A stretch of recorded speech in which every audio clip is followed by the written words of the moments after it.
बात कार्यक्रम में आप सभी का स्वागत है और अनिल जैन का प्यार भरा नमस्कार। दोस्तों, हमारे सुधीर सिन्हा जी हैं देहरादून से। वो लिख रहे हैं कि आगामी नारद संवाद में पितर पक्ष की पूजा तिथि कैसे ज्ञात की जाए, किस प्रकार की जाए, अवगत कराना चाहें। और ये भी लिखा है उन्होंने कि जिस तिथि को माता या पिता स्वर्गवासी हुए हैं उस दिन का पंचांग देखें। वर्तमान चालू वर्ष में उनकी पितर पूजा उसी दिन होगी क्या। तो दोस्तों, आजकल आप सभी जानते हैं कि पितृपक्ष या श्राद्ध पक्ष का पर्व चल रहा है और उसी के बारे में आज हम थोड़ा सा डिटेल में बात करेंगे, जिससे कि ये सारी जो आपकी मिसकंसेप्शन है इसके बारे में या जो भी आपके जो प्रश्न हैं उनका समाधान हो सके। जैसा आप जानते हैं कि पितृपक्ष भारतीय संस्कृति का एक अद्भुत महापर्व है। यह अश्विन मास के कृष्ण पक्ष के दौरान मनाया जाता है। इस वर्ष 20 सितंबर 2021 पूर्णिमा से, ये भाद्रपद की पूर्णिमा थी, वहाँ से श्राद्ध पद की शुरुआत हुई है तथा 6 अक्टूबर अश्विन मास की जो अमावस्या है उस तारीख को सर्वपितृ श्राद्ध से इसकी समाप्ति होगी। भारत में दीपावली 5 दिन, नवरात्रे 9 दिन, गणेश उत्सव 10 दिन, लेकिन पितृपक्ष पूरे 16 दिन का उत्सव है। शास्त्रों में इसे महालय कहा गया। आप सोचेंगे महालय का क्या अर्थ है। महा मतलब उत्सव और आलय अर्थात घर। ये समझिए कि सामान्यतः हमारे घर में जब अतिथि का आगमन होता है तो हम कितने प्रसन्न होते हैं, कितनी श्रद्धा से उसका सत्कार करते हैं और कितने उत्साह से नाना प्रकार के व्यंजन बनाकर अतिथि को परोसते हैं। श्राद्ध पक्ष में हमारे पूर्वज या पितृ हमारे घर में पधारते हैं। हमारे वे पूर्वज जिन्होंने हमें जन्म दिया, जीवन दिया, ज्ञान और संस्कार दिए और हमें अपनी सत्ता दी, जिनसे हमारा अस्तित्व है, आज हम जो हमारा एग्जिस्टेंस है आज उन्हीं की वजह से है। जब वे हमारे घर पधारते हैं तो क्यों ना हमारे घर में एक उत्सव जैसा माहौल होगा। मान्यता यह है कि श्राद्ध करने से मृत आत्माओं को पूर्ण शांति मिलती है तथा पूर्वज हमारे वंशजों का जो पूर्वज हैं हमारे जो अपने वंशजों को मन वांछित फल भी देते हैं। हिंदू धर्म में पितृपक्ष में माता पिता अथवा पूर्वजों के प्रति तर्पण करके श्रद्धा व्यक्त की जाती है। यह उत्सव तो है ही हमारे दिवंगत पूर्वजों के आगमन का, जो देह त्याग के बाद पितृलोक के वासी हैं और पितृपक्ष में हमारी श्रद्धा से तृप्त होने, हमारे श्राद्ध का तर्पण ग्रहण करने हमारे घर अपने वंशजों के पास आते हैं। यह दिवंगत पूर्वजों से जुड़ा पर्व है, पर आई डोंट नो कैसे हुआ, कदाचित अनजाने अनजाने में हमने इसको शोक और अशुभ मान लिया गया। वास्तविकता तो यह है कि इससे अद्भुत हमारे जो हिंदू शास्त्र हैं उससे कोई पर्व नहीं है। यह अपनी समूची पितृ परंपरा की वंदना का पर्व है, व्रत है। यह कृतज्ञता और आभार के कीर्तन का काल है। यह अदृश्य अतिथियों के आगमन का उत्सव है, जो इसी बहाने जीवन की आपाधापी में जुड़े हमारे अपने कुटुंबीजन एक साथ होते हैं। यह श्रद्धा भाव से पितरों को तृप्त करने का कर्म है। यह एक तरह से वृक्ष के शिखर पर गगनचुंबी पत्तों द्वारा अपनी जड़ों का अभिषेक है। कितना सुंदर पर्व है। और श्राद्ध पक्ष भाद्र मास की पूर्णिमा से शुरू होकर आश्विन मास की अमावस्या तक यह पर्व हमारा चलता है। स्वभावतः हमारे जो परिजन हैं इन्हीं 16 तिथियों में से किसी एक तिथि पर देह त्याग करते हैं। और अगर हमें जो अपने पितृ हैं उनकी देह तिथि की तिथि मालूम है, जिस वर्ष उनका स्वर्गवास हुआ है वो किस तिथि पर हुआ, और तिथि की हम जब बात कर रहे हैं तो चंद्रमास की बात कर रहे हैं, तो उस तिथि जिस तिथि पर उनका स्वर्गवास हुआ उसी दिन इस पक्ष के दौरान पूर्णिमा से अमावस्या तक नेचुरली कोई ना कोई तिथि होगी जब हमारे पितरों का स्वर्गवास हुआ है। तो इसी जो पक्ष के दौरान है, पितृपक्ष के दौरान जब वो ही तिथि पड़ती है तो उस दिन उनके श्राद्ध का विधान होता है। मान लीजिए कि अगर किसी परिजन का स्वर्गवास एकादशी को हुआ है तो हम उनका जो श्राद्ध जो है इस पक्ष में जब एकादशी का दिन आएगा उसी दिन मनाएंगे। तो हमें अपने पूर्वजों का, अपने पितृजनों का जिनका कि हम श्राद्ध मनाने जा रहे हैं, तो हमें डेट तो अवश्य मालूम होगी और उस डेट को हम इंटरनेट से, पंचांग से किसी भी तरह से देख सकते हैं कि उस दिन चंद्रमास की कौन सी तिथि थी और उस तिथि को देखकर हम इस पक्ष के दौरान जब वो तिथि पड़ती है तो उसी दिन हम उनका श्राद्ध मना सकते हैं। तो शायद हमारे सुधीर जी का जो प्रश्न है वो यही था कि किस दिन तिथि या श्राद्ध मनाना चाहिए। अब इसके अलावा भी कुछ हमारे जो धर्म शास्त्र हैं उसमें कुछ विधान हैं, कुछ कुछ सर्कमस्टांसिस में कि हमें कुछ कुछ जो हमारी एक विशेष एक सर्कमस्टांसिस होते हैं तो उसमें हमें क्या करना चाहिए। कहते हैं कि अगर हमारे माता पिता दोनों ही नहीं हैं तो उस टाइम, उस सिचुएशन में पिता का श्राद्ध जो है अमावस्या के दिन और माता का श्राद्ध जो है नवमी के दिन मनाया जाता है। तो ये एक एक्सेप्शन है कि अगर माता पिता दोनों ही नहीं हैं तो पिता का श्राद्ध अमावस्या के दिन और माता का श्राद्ध जो है नवमी के दिन मनाया जाता है। कुछ लोगों की, हमारे परिजनों की अकाल मृत्यु भी होती है, जैसे कोई दुर्घटना हो, किसी ने आत्महत्या कर ली हो या किसी और कारण से अकाल मृत्यु अगर हुई है तो जिन लोगों की अकाल मृत्यु होती है कहते हैं कि उनका श्राद्ध चतुर्दशी के दिन मनाया जाता है। तो अकाल मृत्यु वाले हमारे जितने भी परिजन हैं उनका जब हम श्राद्ध मनाएंगे तो इस पक्ष में चतुर्दशी के दिन जो है उनका श्राद्ध मनाया जाएगा। और कुछ लोग ऐसे भी होते हैं जो अपने जीवन काल में साधु सन्यासी रहे हों। हमारे कुछ परिजन ऐसे भी हैं कि जिन्होंने अपना जीवन साधु सन्यासी की तरह व्यतीत किया हो, तो कहते हैं कि उनका श्राद्ध द्वादशी के दिन मनाया जाता है। जिन लोगों को अपने पितरों के स्वर्गवास की तिथि याद नहीं होती या नहीं पता चलता, बहुत बार ऐसा होता है कि हम भूल जाते हैं, हमें नहीं पता कि किस तिथि में उनका स्वर्गवास हुआ है, तो उन सभी का श्राद्ध जो है अमावस्या के दिन मनाया जाता है। तो अमावस्या को इसीलिए सर्व पितृ श्राद्ध कहा गया, क्योंकि जिसका भी हमें तिथि नहीं मालूम या डेट नहीं मालूम है और हमें कभी कभी कन्फ्यूजन रहता है कि कौन सी तिथि में हमारे परिजनों का स्वर्गवास हुआ है, तो उन सब केसेस में हम जो अमावस्या पड़ेगी 6 अक्टूबर को, उस दिन उनका हम श्राद्ध मना सकते हैं। पितरों की संतुष्टि के उद्देश्य से श्रद्धापूर्वक किए जाने वाले तर्पण, ब्राह्मण भोजन, दान आदि कर्मों को श्राद्ध कहा जाता है। इसे पितृपक्ष भी कहते हैं या पितृ यज्ञ भी कहते हैं। हम इसको जो हम लोग करते हैं, ब्राह्मणों से पूजा कराते हैं, दान करते हैं और भी जो हम रिलीजियस एक्टिविटीज़ करते हैं उस सबको हम पितृ यज्ञ कहते हैं। श्राद्ध के द्वारा व्यक्ति पितृ ऋण से मुक्त होता है और पितरों को संतुष्ट करके स्वयं की मुक्ति के मार्ग पर अग्रसर होता है। श्राद्ध या पिंडदान दोनों एक ही शब्द के दो पहलू हैं और अक्सर ये लोग पूछते भी हैं कि श्राद्ध और पिंडदान में क्या अंतर है। तो इसमें कोई अंतर नहीं है, उसको श्राद्ध को ही पिंडदान हम भी कहते हैं, एक ही शब्द के दो अर्थ हैं। और इसका जो एक ज्योतिषी महत्व है, आपने सुना होगा जब हम अक्सर ज्योतिषी के पास जाते हैं तो कहते हैं कि आपके हॉरोस्कोप में, आपकी जन्मपत्री में पितृदोष है और पितृदोष का शायद अर्थ यही होता है कि हमारा जो सूर्य है या चंद्रमा है बहुत ज़्यादा एफ्लिक्टेड होते हैं। 5th हाउस या 9th हाउसेस पर बहुत ज़्यादा अशुभ ग्रहों का प्रभाव पड़ता है या सूर्य और चंद्रमा पर बहुत अशुभ ग्रहों का प्रभाव पड़ता है।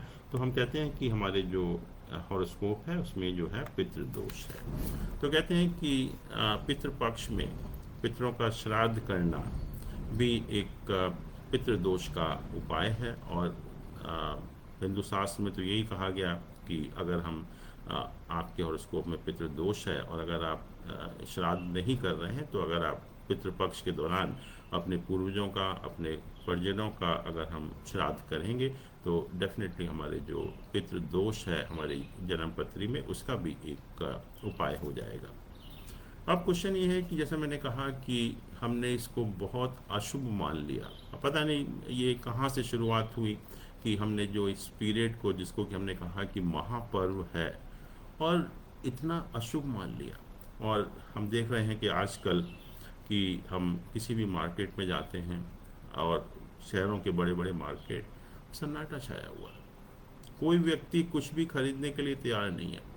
फ्रिज हो, टीवी हो, कोई भी बड़ी चीज़ हो, हम बिल्कुल मना कर देते हैं कि पितृपक्ष चल रहा है, बहुत अशुभ समय है, हमें नहीं खरीदना।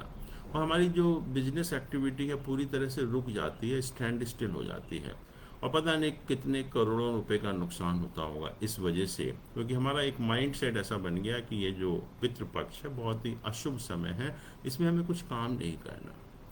और ये बहुत ही एक गलत धारणा है हमारी। और जैसा मैंने कहा कि शास्त्रों में भी लिखा गया कि इससे बड़ा कोई पर्व नहीं है। और इतना जब हम अच्छा काम करने जा रहे हैं, अपने जो पितृ हैं जिनके कारण हमारा अस्तित्व है, जिनकी वजह से हम यहाँ पर एग्जिस्ट करते हैं, इतना एक शुभ काम करने जा रहे हैं, उनका पितृ यज्ञ हम करने जा रहे हैं, तो ये का टाइम अशुभ कैसे हो सकता है? ये तो किसी की समझ के बाहर है कि इतना जो, जिसको हमने एक तरफ महापर्व भी कहते हैं और दूसरी तरफ उसको अशुभ भी कहते हैं।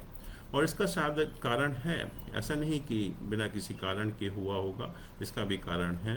कारण यही है कि हमारा जीवन जो है बहुत व्यस्त है, और हम में से शायद किसी के पास भी इतना समय नहीं है कि हम अपने पूर्वजों को याद करें। हम पूरी तरह से अपने पूर्वजों को भूल जाते हैं, और हम नहीं जानते कि हमारा जो, जिनके कारण अस्तित्व है, कम से कम उनके प्रति हम कृतज्ञता तो प्रकट करें, उनके प्रति ग्रेटिट्यूड तो फील करें, उनको कम से कम थैंक्स तो दें। लेकिन नहीं, इसलिए हमारे पास समय कहाँ है, हम तो बहुत व्यस्त आदमी हैं, हमारे पास इन चीज़ों का समय नहीं है। तो शायद इसीलिए कि कम से कम एक दिन तो ऐसा हो जब हम अपने उस दिन को पूर्वजों के प्रति पूर्ण रूप से समर्पित कर सकें, और हम पूरा उनके प्रति श्रद्धा अर्पित कर सकें, उनके प्रति कृतज्ञता प्रकट कर सकें, उनको धन्यवाद दे सकें।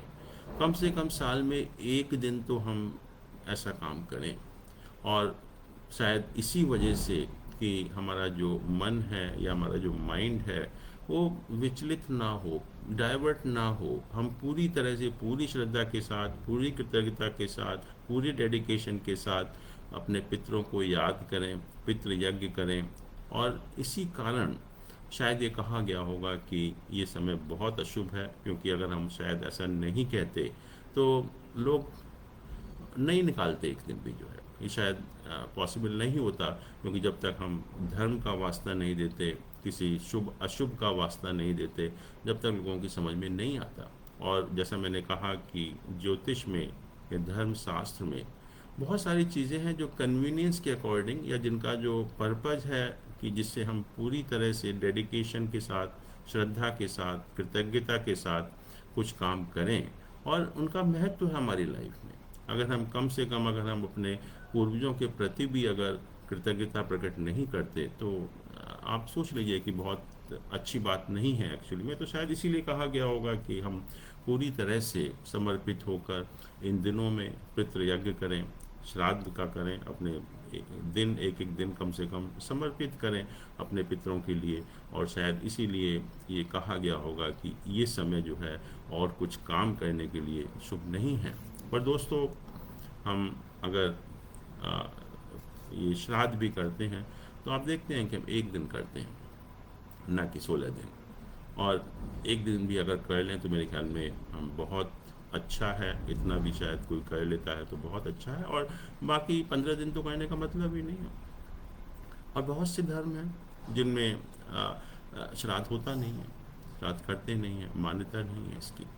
तो इसका क्या औचित्य है, क्या वैलिडिटी है कि हम पूरा बाजार बंद करके बैठे हुए हैं, अपनी सारी बिजनेस एक्टिविटी को बंद करके बैठे हुए हैं, अपने दिमाग में हम सोचे बैठे हुए हैं कि बहुत ही अशुभ समय है, और हम खरीदने की बात नहीं कर रहा, कि वैसे भी हम कोई जो नॉर्मल काम होता है, शुभ समय, शुभ काम होता है हमारी लाइफ में जो करने जरूरी होते हैं, वो भी हम पोस्टपोन कर देते हैं। आज रियल एस्टेट का मार्केट है पूरी तरह से बंद है, कोई रजिस्ट्री नहीं होगी, कोई फाइनलाइज डील नहीं होगी। ज्वेलरी शॉप्स हैं, इतना इतना उनका जो ओवरहेड्स होते हैं वो सब शांत हैं, बिल्कुल सन्नाटा है, कोई एक्टिविटी नहीं है। तो मेरे हिसाब से, और यह हमारे ज्योतिष के हिसाब से या धर्मशास्त्र के हिसाब से, ये समय अशुभ नहीं है, जिसको कि हमने अशुभ मान लिया गया। हमारे मन में ऐसी एक धारणा बैठा दी गई कि बहुत अशुभ समय है, तो हम कोई भी इवन जो नॉर्मल काम है, मैंने देखा लोगों का, वो भी नहीं करते एक्चुअल में।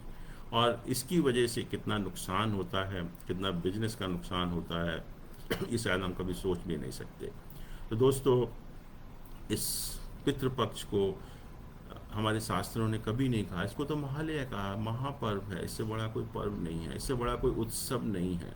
और हम कहते हैं कि जो हमारे पितृ जो हमारे घर पधारते हैं, उनका हम स्वागत करते हैं, उनका कोई शोक वो नहीं करते, रोते नहीं है उस दिन हम, जो है उनका स्वागत करते हैं। तो ये पितृपक्ष का जो समय है वो अशुभ नहीं है। तो मेरे ख्याल में जिस दिन, एक दिन कम से कम जो आप अपने श्राद्ध कर रहे हैं, उस दिन आप पूरी तरह से समर्पित रहे, पूरी डेडिकेशन के साथ, पूरी कृतज्ञता के साथ उस काम को करें। लेकिन बाकी समय में ऐसा कोई रीज़न नहीं है कि हम कहें उसको ख़राब है, या हम अपना सारा काम छोड़कर बैठा दें। और हमारे भारत में ही नहीं, बल्कि पूरे विश्व में, हर धर्म में, हर जाति में अलग अलग प्रथाएं हैं, कस्टम्स हैं, और हम अपने पूर्वजों के प्रति कृतज्ञता प्रकट करते हैं।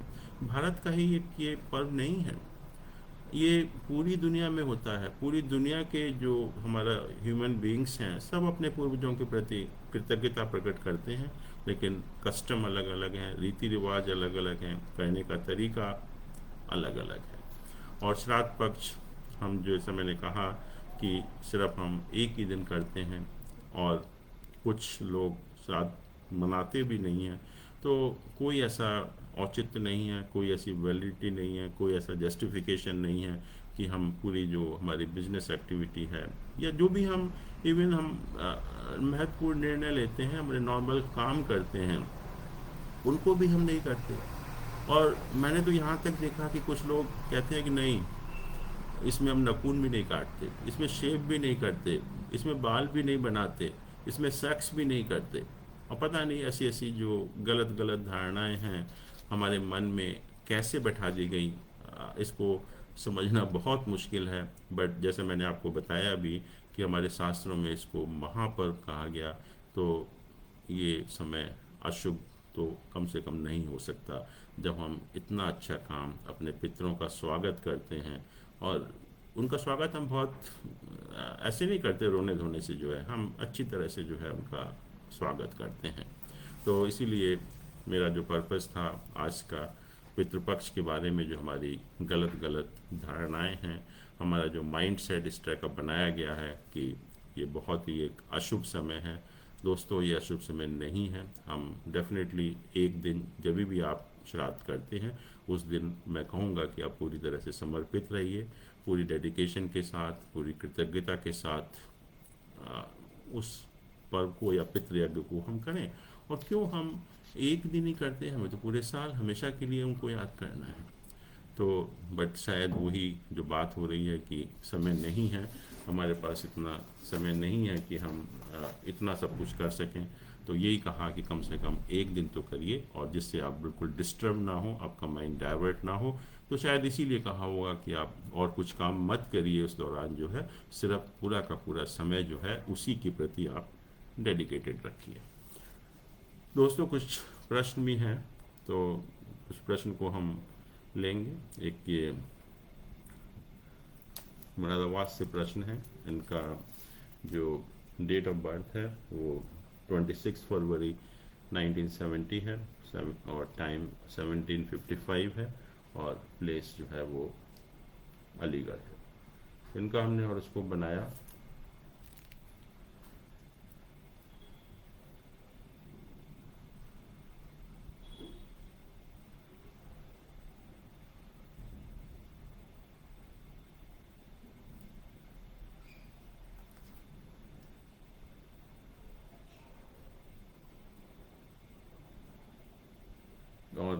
इनका जो बिजनेस चल रहा है वो कह रहे हैं कि बिजनेस में काफ़ी प्रॉब्लम हो रही है, काम नहीं हो पा रहा है, और क्या किया जाए, कब तक इसमें सुधार होगा। तो इसमें मैं इनको यही बताना चाहूँगा कि समय जो है इस समय बहुत अच्छा नहीं चल रहा है, और जो प्लानिट की पोजीशन है और ख़ास तौर से जो गोचर है इस समय बहुत शुभ नहीं है, जिसके कारण ये परेशानी हो रही है। इनका जो लग्न है वो सिंह लग्न है, जहाँ पर केतु का प्लेसमेंट है। मून और जुपिटर, जुपिटर रेट्रोग्रेड है, वक्री है, वो थर्ड हाउस में प्लेस्ड है। मरकरी सिक्स्थ हाउस में प्लेस्ड है, और सन, वीनस और राहु ये सेवन्थ हाउस में प्लेस्ड है। मार्स और सैटर्न जो नाइन्थ हाउस में प्लेस्ड हैं, और इनकी इस समय जो दशा ऑपरेट हो रही है वो मरकरी में, बुध में जो है सन का पीरियड चल रहा है, जो कि 13 जून 2022 तक रहेगा एक्चुअली। और इस समय जो बेसिकली गोचर है वो शनि जो है वो सिक्स्थ हाउस में है, और गुरु भी इस समय वहीं पर आया हुआ है, और दोनों के दोनों प्लैनेट इस समय रेट्रोग्रेड हैं। तो उसके कारण भी जो है ये प्रॉब्लम है, क्योंकि इनका वैसे भी देखा जाए तो ये जो सन राहु वीनस का जो कॉम्बिनेशन है सेवन्थ हाउस में, वो बिजनेस के लिए बहुत अच्छा नहीं है। और अभी जब एक तो अभी जुपिटर और सैटर्न हमारे दो वक्री जो प्लैनेट चल रहे हैं ये डायरेक्ट होंगे। जुपिटर शनि जो है वो 11 अक्टूबर को डायरेक्ट हो जाएगा, और जो गुरु है वो 23 अक्टूबर को डायरेक्ट होगा। तो पहली चीज़ तो ये है कि जब ये दोनों प्लैनेट डायरेक्ट होंगे उसके बाद कुछ पोजीशन में इम्प्रूवमेंट होगा, और जैसे मैंने कहा कि अक्टूबर के एंड के बाद कुछ राहत मिल सकती है, कुछ सुधार के चांसेस हैं। लेकिन जो इनका दसवां चार्ट है D10 चार्ट, जिससे कि हम प्रोफेशन एनालाइज करते हैं, उसमें जो प्लेसमेंट है सन का वो 8th हाउस में प्लेस्ड है।